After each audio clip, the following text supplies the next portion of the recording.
Hey,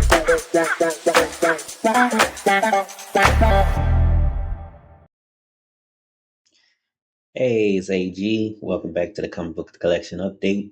Um, we got some new comics we read. There's a few of them that was like hard read. I think I mentioned that in when I recorded my little description of them, my summary of them. But we got a few. We got some DC, Marvel, and Image, and most of them are really one shots. So with all that said, one update is I didn't read Pay in Hell, I think like that, the Tales of the Shroud, because I found Bloody Dozen, so I got that ordered coming in.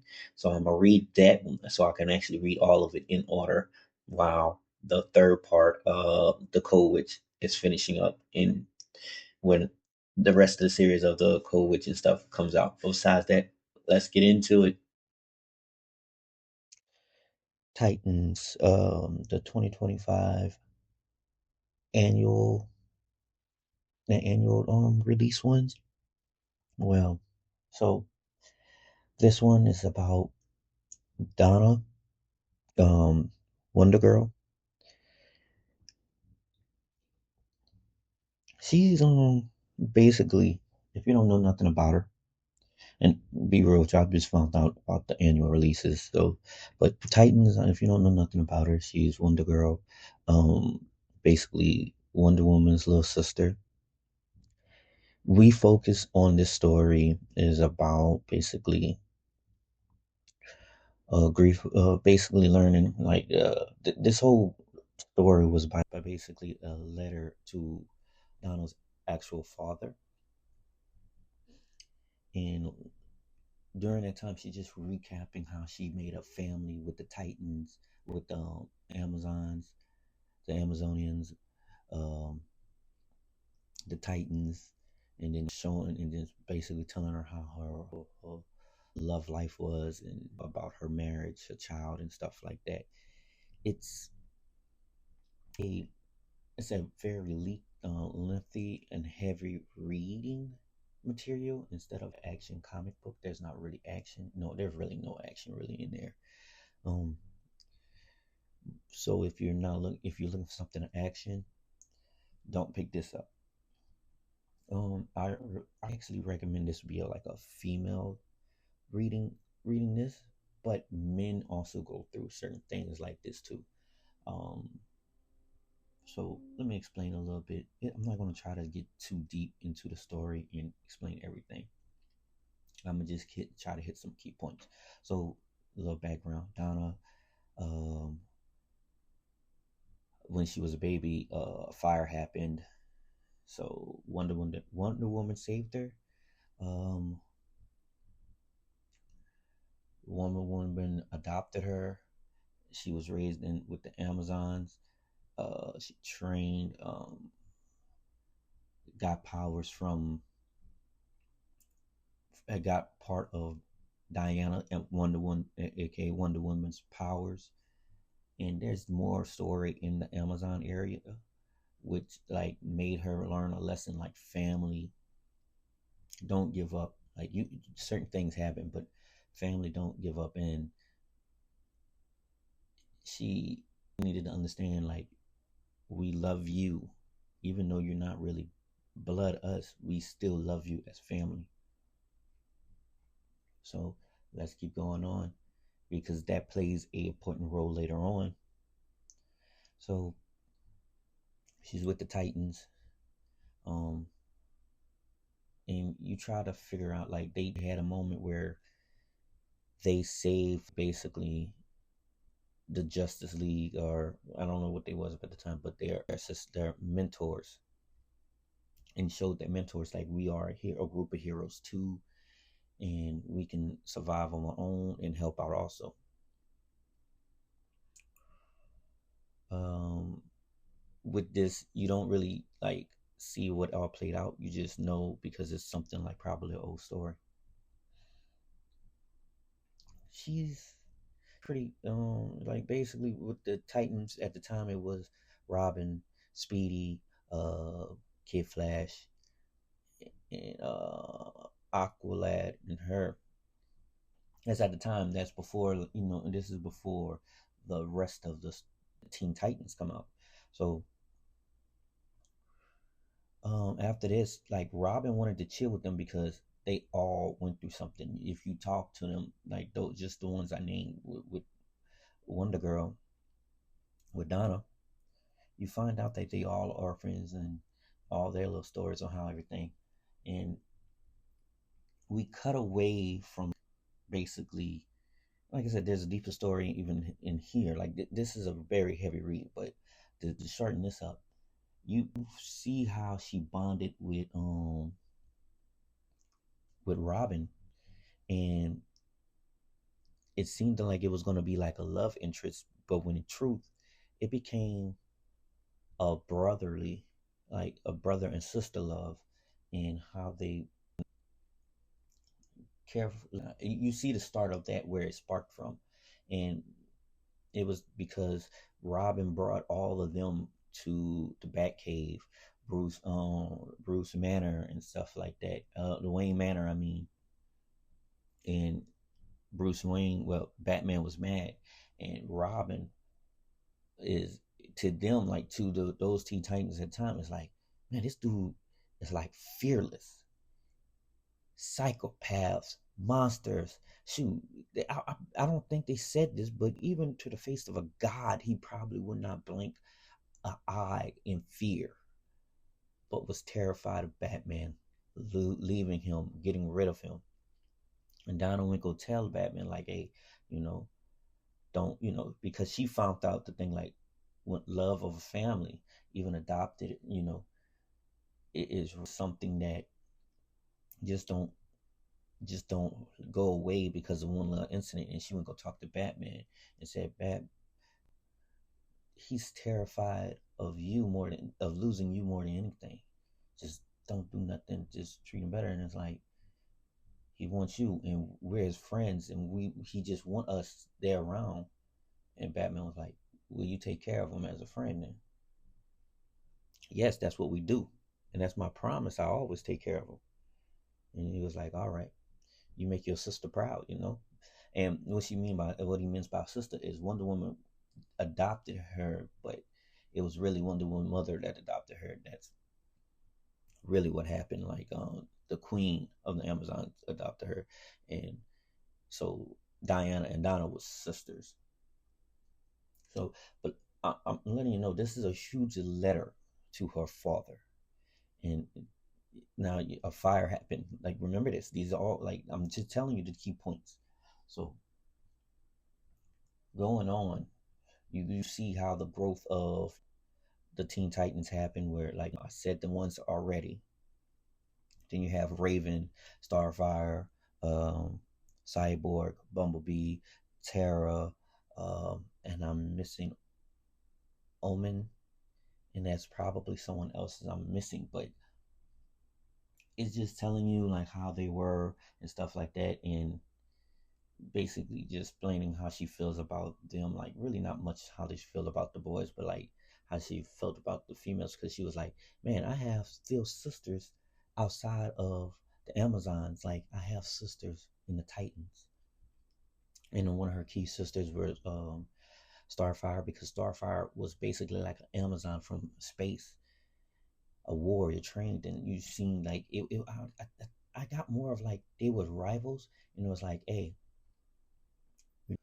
you, me and you, you always went against me when we was on Titans because you felt something like you had to be better. You was a rival, but you was somebody I knew that care about me. You just didn't want me to make no mistakes and stuff like that. You seen stuff like that with her and Starfire. Well, that's how she seen her and Starfire, and Starfire seen it too. Um, so years ago, out of everybody, she was the first one to get married. Donna was the first one to get married, but she was the first one to not really get married. Not the first one, but she got married, but she divorced, lost a child, also all kind of stuff. You're seeing that her and Speedy had a relationship and stuff like that, and you seen where the brotherly love at the time now, Nightwing Robin, aka Nightwing, has for her, where she was like, he's listening to her problem, like, man, you know, you want me to go punch up on Speedy real quick? And I'm not gonna lie to you. If you ever watch Teen Titan Go, I'm pretty sure that Speedy was like a perfect summary of Speedy that I ever seen of what I just read. And it's like how much like Robin shows his dislike for Speedy up and stuff, like not really dislike, but like how he acts, and it's like, oh, now I see, because I really don't know much about Titans besides the Teen Titans, not the Teen Titans Go, but like the Teen Titans. But I seen Teen Titans Go, and that this is just going off topic, but yeah, it just shows how they try to stay, even Teen Titans Go, even though they was cartoony, it shows how they try to stay and make fun of the actual thing of how they were and their and how they act with each other. And now I appreciate Teen Titans Go, but back to Titans about Donna, like yeah, Sean Speedy, but you seen how Speedy have a history of dating somebody that was a murderer, and they was linking up. Donna and her was linking up, and she brought up her, the murderer woman he loved, and Speedy was like, you know what, you don't have no right to mention that about me, my love life, and my kids. What about, and brought up her dead husband and her dead child, and it was like some hurtful shit. Times go on, and you just basically see how, she tries to be dating, and eventually, she just, she's like, she can't really just date anybody. But now, like I said, this is a letter to her father because she's trying to meet him. Because she finally reached out and was like, hey, I want you to know I'm actually your father, and I've been noticing you. And then when she finally gets to the house to meet him, he's been dead for a month. And the one who actually sent the letter was his lover, because her father was a gay man, and he left her mother when she was a baby, because he could not he could not try to hide and change his gay ways. And he moved to Mexico. He met his lover, um, um, and eventually he found himself, and they moved back. And when he seen Donna, he was like, man, that looks like my old wife. What the world? And that's when he put two to two together, because he found out what happened to her and stuff, like Donna's real biological mother. And he put two and two together, and he just watched from the background, proud of his daughter. And he was like, I need to become something she'd be proud of for when I actually feel like, not actually feel like, when I have the confidence to introduce myself and actually let her know who I am and finally meet her father. And the chance never happened because he passed away, but he made good. He been keeping watch. He even wrote to her, but as a fan, and he was telling people like, that's actually my daughter. I'm actually telling y'all the truth. And where he worked at was at a fire station, the same fire station that put out the help get the fire put out at the house she was at when she was a baby. So he basically wanted to make amends, and he worked and he made it. So when her, and let me just call him stepdad, went to the fire station and met some of his co-workers, they was like, man, your dad was a great dude. He talked about you, seeing how proud you were, and he wished he could have made say, stuff like that. And basically, um, it's basically just showing how, like, hey, you don't know what's going on with, like, a parent that abandoned it. Might have been for a reason that we don't know of, and it might be a stupid reason, but it's a reason that they could not live with, or something they couldn't handle. And but Donna actually opened up to her father's lover, and was like, well, no, they're married, so like his husband and stuff like that. So, and come to find out, it was like, hey, bro, um, something happened with the Titan when they was arguing, and Cyborg put him in a machine that made him see things. And her thing was her track with her son. It was not a son who passed away, her child. And her basically stepfather was like, hey, look, I'm not gonna lie to you. You ain't think that's like a hologram, but or something like that, an illusion, but in truth, that was your son telling you, because it could have been anything else, but it was your son, and that was just telling you, hey, I'm in a good place and I'm happy. And she was like, no, that's a hologram. And I'm like, bro, we have super beings flying around here. You're fly, from the Wonder Woman, Superman, all these superheroes and stuff and all these things. And you don't believe that your son's spirit went into that machine and told you that? And it opened her eyes to things. And basically, she ended up being open to dating someone at her father's job at the fire department. That's what it ends up on a date with one of those guys. And it's Euless, I want to say. And you'll find out what happens. It's not really much of a story there. It's just like, hey, that's how the whole thing ends. And this story was just about how to act, like finding out, finding your true parents, or how to deal with grief from losing a child. Like, it's not really showing, but like it just hits so many topics, like not even heavily, but like briefly, besides the meeting your father that you never knew and finding out what happened to him. It just hits so many stories that I think that that makes it a good read, and it didn't need no action. Okay, so we have Nightwing 2025 annual number one. It's called Sins of the Past. Um, we basically see. I don't know. This is just an annual, so it's like one shot, but it's offset from like the whole series of Nightwing. And this story, I don't know nothing about, but I know that this one shot is where when Nightwing's trapped in a building with a creature surrounding the building, and we start off with Commissioner Maggie Sawyer, who's basically like out there wondering what's taking him so long to basically solve this problem and get it done. And it's her investigating Avler, Olivia, and Olivia is basically someone who introduces herself to Sawyer early on in the comic, and she finds and basically the commissioner finds out who she is, and there was this person, this man back in the day who was basically having a movement to ban like torture stuff in comics, and Olivia's was his daughter, and how she came to be was basically why Sawyer's investigating her, because it's just strange that she came pop out of nowhere about this organization and stuff like this. But everybody was like, Sawyer was like, I don't know why she just comes introduce herself out the blue.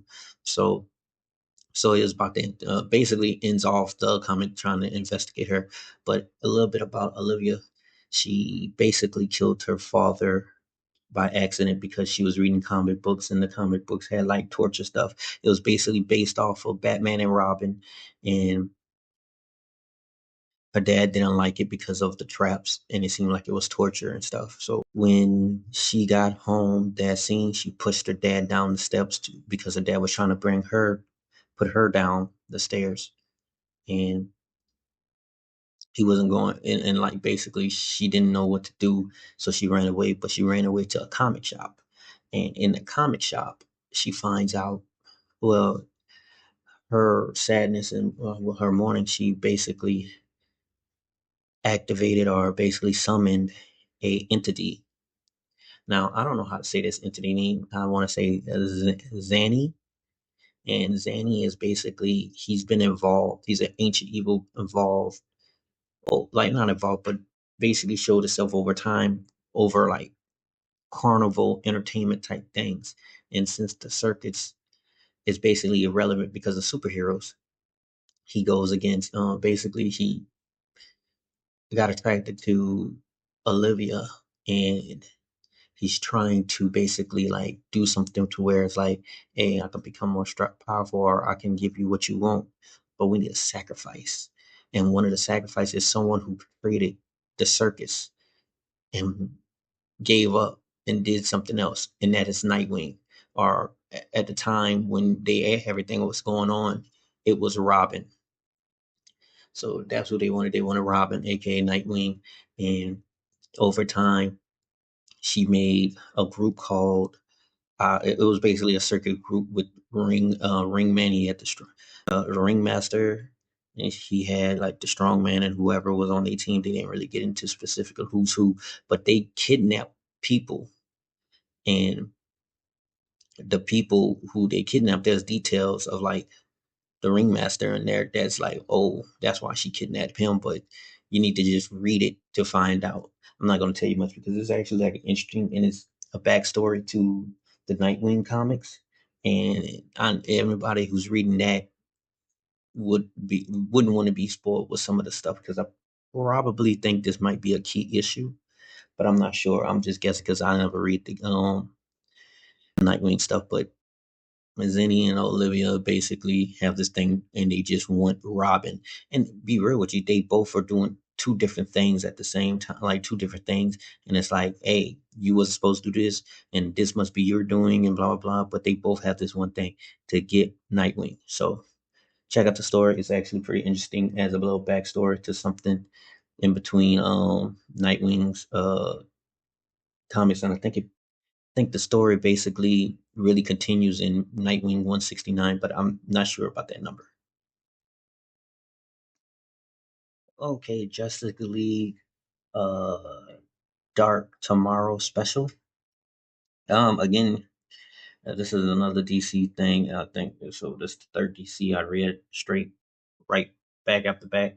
So this one, it's just like the other two, or like there's stories that's built up, or lore and world that's already built up, like stuff with Dark Side, Legion of Dark Side, or something like that, and the Legion something, Justice League dealing with the Legion of Doom, and another story. Like there's three different stories where all of this connects with, and this one connects with all of them. It's basically about time travel, um, Omega demons or whatever like that is hunting time travelers, and during whatever dark Doom, the Legion of Doom event, it made a lot of heroes from the past into time travelers that came into with that into the year 21st century, and so they're gonna get targeted. But they was targeting like actual time travelers that's like, oh, I can jump time here, jump time there, and they were the targets. So basically, time traveler named Legion. He watched Extract or something like that, a Blue Beetle version die.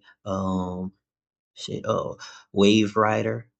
That one passed away, and another one, and he was like one of the last ones of that little group or whatever. And Legend basically goes to the Justice League in the 21st century, and finds out that there's other time people from other times in there. So it's like, hey, I need y'all help. And he Mr. Terrific gave him a group of, what is the group? He gave him Huntress, Moonlight, well, Marlin Moonlight. Let's say that because I don't want y'all to think about the Marvel character Moonlight, but like Moonlight, Batman, but not Bruce Wayne, Terry. There was, oh, and Hex, like a Western shooter. I didn't know his first name, but who also went through him is Golden Beetle, which is a descendant for the the Blue Beetle thing, uh, a character, and is it Plastic Man? Or I think that's his name. You know, the a very OP character, put it that way. But all of them basically with Legend went and stopped all type of Omega demons, and when they found them in a certain dimension or whatever like that, a certain time or whatever, they realized, well, Legend realized, oh, this, the one doing it, it's Dark Side, but it was basically Dark Side must have got a hero transform into a villain, and he realized, like Legend realized that, but he didn't tell the others. So it was like, ooh, we need, but she needs to. He was trying to go back in time. They followed the plan, but they are now trapped in like outside space. But I think, like I said, I think all these stories like connect. It connects to three different stories, and I think all of them are done. So if you read them, like the Justice League, Legion of Doom, and I forgot what one of them is, and the Legion of Darkseid or Darkseid Legion, it's something like that. Then you know what happens, and so it's just something like a backstory to explain to you how Legion or the not Legion, Legend. I bet I've been saying Legion the whole time, but the Legend and how he basically showed up and well, basically why and everything showed up and why he's with the group he with. And I think it's a decent read. But I'm gonna be real with you. All three of these DC comics, if I had to rate them, they weren't like bad. I wouldn't call them average, but I wouldn't call them great. It's like in between the average and the great. So it's in between average and great. There's not really much going on in these three, but it was decent read, and it makes better yet. Put it this way: if you read these and you're interested, like what is going on, I say that's what it is. It piques your interest to go and follow and go get the other things, like to go read the other ones. I'm not because it's so much, but at the same time, it's like okay, I see that there's a deeper story in all three of those stories I read that was dealing with DC. There's some deep stories. There's some deeper stories that's actually probably pretty good. Okay, so Werewolf by Night, Blood Moon Rise. Um, I don't know if I said the name right. I'm not right up near the magazine, but you'll see it on screen. Um, you, I think this is probably a series that been done, but they just revisiting or something like that. I don't know. I didn't know they had werewolves in Marvel Universe, but should be because what they have on Blade and that's vampires. So yeah, okay, this makes sense. Um, you follow Jack, who basically is trying to keep himself caged up in a keep himself caged up while 3 nights of the full moon or something like that, and he he was doing that because his family is cursed. So, and he's now got it, but he's doing that. But when he wakes up from the night, he sees something on the ground that shows blood, and he's like, "Whose blood is this? I think I need to get out of this cage." He tries opening the cage, and it doesn't open. It's like the wrong code. He breaks the little keypad, and it doesn't work. And he's like, "I gotta escape from here." But then the door is open, and Dracula's there. And Dracula is basically telling him, "Look, I'm just trying to set your mind free. I'm trying to sit up there, have you in a dream state to control." That's basically coming up and I want you in a dream state so I control and get you prepared for what's coming. And Jack ain't having that. But so basically he stays trapped in there to the next night. But when he tries to transform, he turns into a half wolf. He don't fully transforms. And because something's calling out, telling them, stay calm, stay wary. I need you to transform while calm. Don't be trying to, go into pressure. And he listens to the voice. And he goes and he waits until Dracula opens the door. Dracula opens the door, thinking, okay, I'm gonna troll him and have him go feed and let out this rage.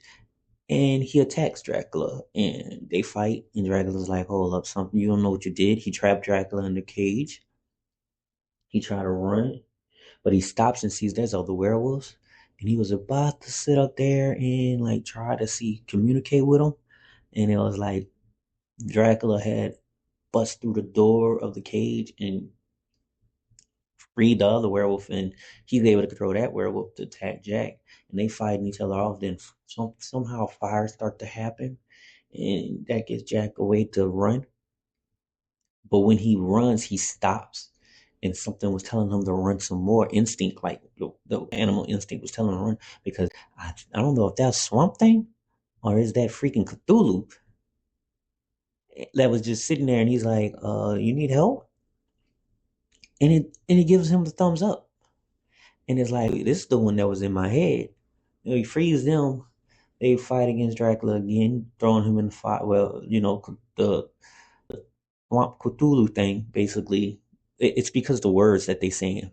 Because I know Cthulhu probably kinesis, like got kinesis power where he can telepath his thoughts and stuff. But Swamp Thing, they were saying something about he comes from the swamp and stuff like that, and it's like, this is a little confusing. So, they fight off Dracula, and Dracula tried to escape. So they chasing down Dracula because they're like, "Hey, we know you're afraid, but it's not us you're afraid of. You're afraid of something else. So we're about to figure that out. What you're afraid of." But there's another story in there. Again, Dracula puts him in a dream state. It's very short, and when I mean day, it's like it's a whole another story, and I think it comes from. I don't know if there's this one or the next that one before. It's come from Werewolf by Night, something. I don't know. It's another comic. I can't remember what was the name was. But it basically they're in a dream state. They're in like Transylvania and Transylvania, and they sitting up there waiting, like they're sleeping, and they're in a dream state where they're running away from their werewolf selves. And basically, once they get to assume they got their consciousness back, but it was Dracula trying to get them to lose themselves.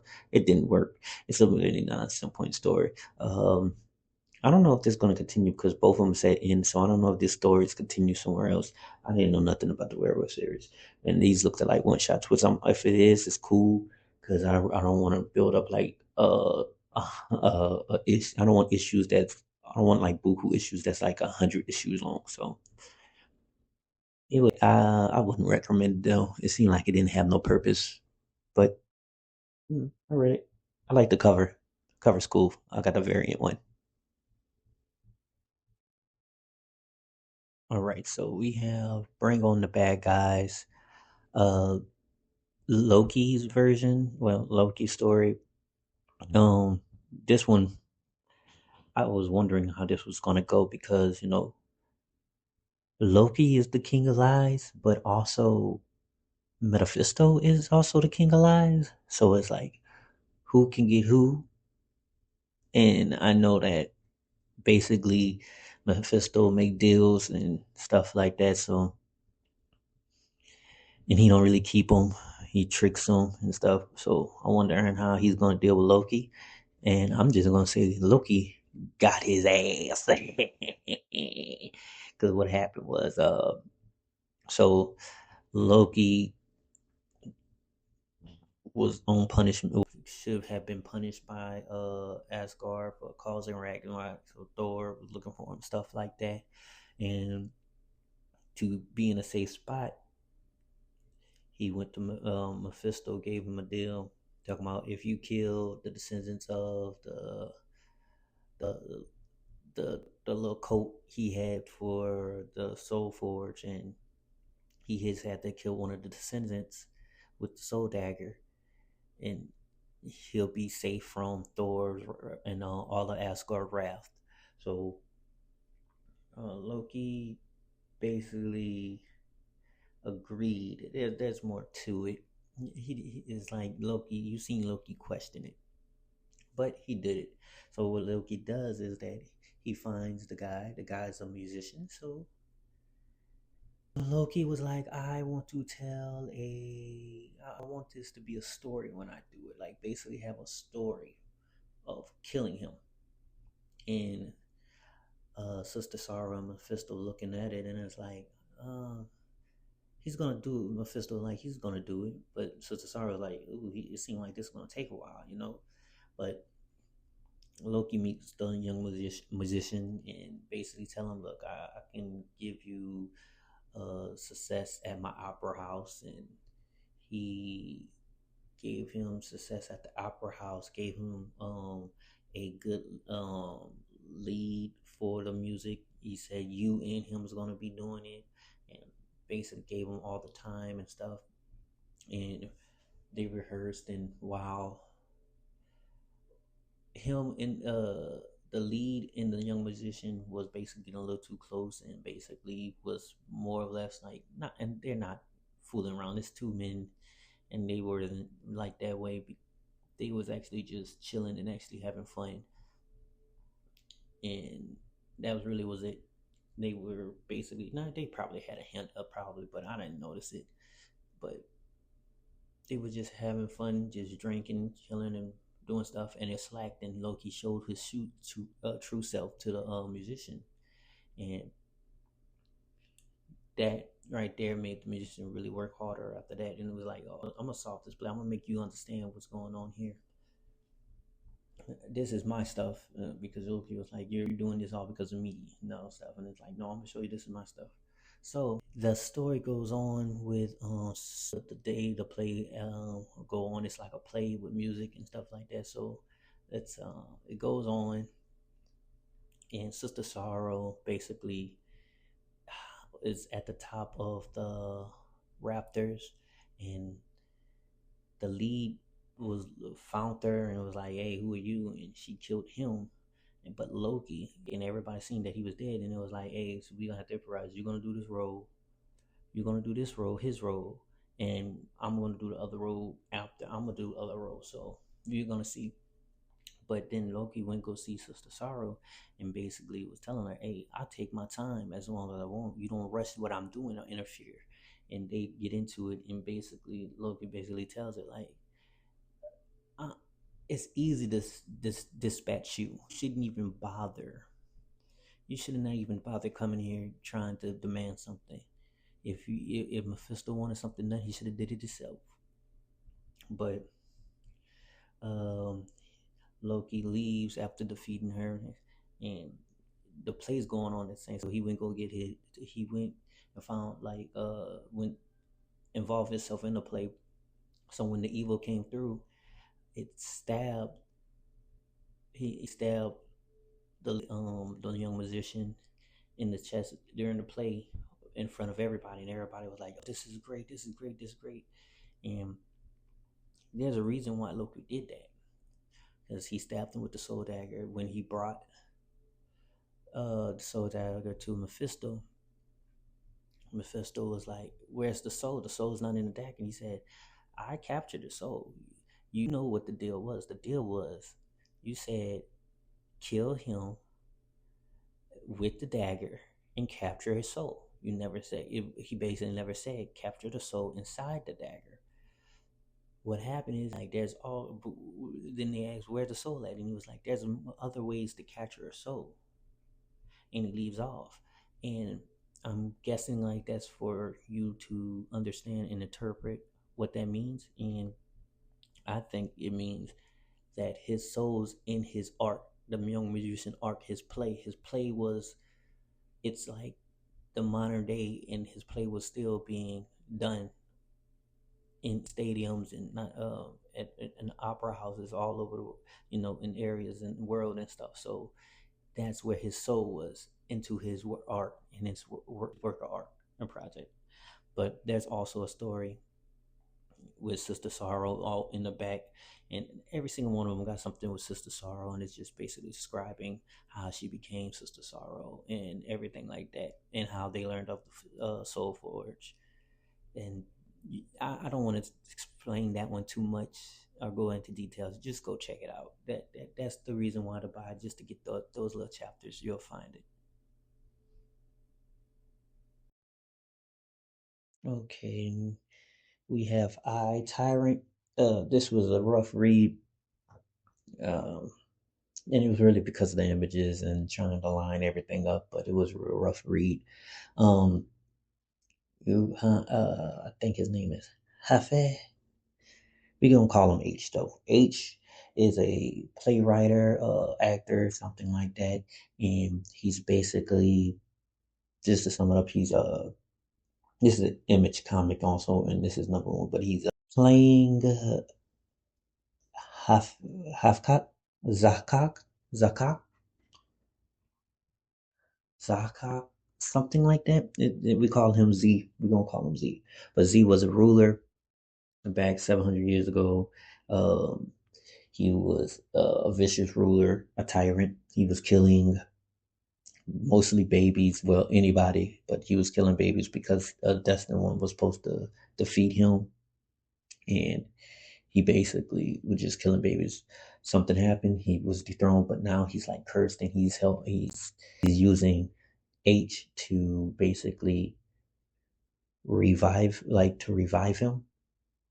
And it's all during the play. He just have to mix the play up, and that's all he have to do. And when H basically was going through the strip and doing things his way, Zog Z was basically was trying to get him to focus on track, and eventually it got to a point where he showed him the past and made him feel his stuff, like feel his pain, and then his soul Z soul must be cursed and somewhere in a different plane getting tortured because he wants H to basically um to revive him so he can basically come back, and he showed him that and showed him how he's getting tortured. It was a tough read because the names, it's different areas, and it's like it says Saudi and Iran and stuff like that, so it was hard to read the names, but it was an interesting story, but it was just hard. I'm gonna try issue two. Well, I think this is like a limited issue, so I'm gonna try all. But it was tough. I hope it becomes easier, and especially how they place the panels, because the panels would really made it difficult to read. Besides that, I won't really say pick it up. It's not just yet. Let's see how issue two go before we really recommend it. Okay, so news from the Fallout issue two. I don't remember who the soldier was that went to the diner and said, "Hey, we need to board up all the windows. Something's bad coming." They didn't even use his name in this issue, so I forgot his name. But but let's back it up. We don't start at that. We start before the bomb drops with Rob, Mad Rob, because that's his boxing name, and Irene, his little lady that he hooks up with for the past decade. Like I think actually 12 years they've been hooking up. It's his woman, but he don't want to lock it down. He don't want to marry, and he's like no woman can lock him down and stuff like that. And he starts off with their argument. It's because they wanted to show you what type of guy Rob is, because Rob plays a big part when we get back to present day. After the bombs drop, the soldier fights off the I just sneezed. The soldier fight off the affected other soldiers that was affected. He drives all the way to the diner. So he's at the diner, he doesn't board up the windows. None of them react the way he wants them to react. They all just like, nah, bro. You come in here, you just off some guys that we actually see, we know which those people became affected, and you're telling us to do this, and we could tell you're a soldier and you come from the army base. And basically, they just had him explain himself, and he slowly explained, and he says, "Look, if y'all don't hurry up, I'm just gonna keep it moving." And Rob, the one that made him explain himself, and Rob is like, "Nah, bruh, you think you gonna go somewhere?" But you know what? Rob was just talking to him any type of way with an attitude, while the other ones were trying to tell him to calm down and stuff like that. And we know that something's going on with the army base, but we don't know. We try to keep y'all. We let y'all be private. And it's like, the soldier is like, "Man, look, y'all just don't know. It's some messed up stuff. Um, One of the generals made us test the stuff out, and they're transforming. The soldiers transforming. We need to board up everything and hunker down. Whatever company is bad." And they just don't believe him. Well, Irene, you see what happened with Irene and Rob in the car is that Irene wanted to make it official that they are together, and Rob wasn't having it. So Irene left and walked wherever she went. while Rob went to the diner. And when Irene was walking to the diner, because she finally make it there, um, she went and she looked at one of the off bodies of the creatures, which that creature, one of the one of the affected, was not actually dead, and they did something to her and affected her, and then she transformed. Rob was going crazy, talking about, "I gotta go get her," because he actually do care about Irene, but he don't really shows it until now that she's affected, and everything basically was more or less. This was like more of a talkative stuff, but you start to understand who it is, because if you actually look at the artwork of the comic and the pages, you realize that it's basically this dark gray, like it's like a gray with black look to it. So there's not really much details you have with the people face it. So this little talkative stuff, you get to understand some of the people, you get to understand who they are. You understand that some of them who's in a diner used to be old soldiers. But there's one key thing that you got to know is that the soldier who came to the diner to tell them board up everything, there's a scene that confirms, or we gonna use open and close quotation marks, that he's black, because a certain word was about to be used that shouldn't be used. That, nowadays that shouldn't be used. Back then it was used to hurt black people and stuff like that.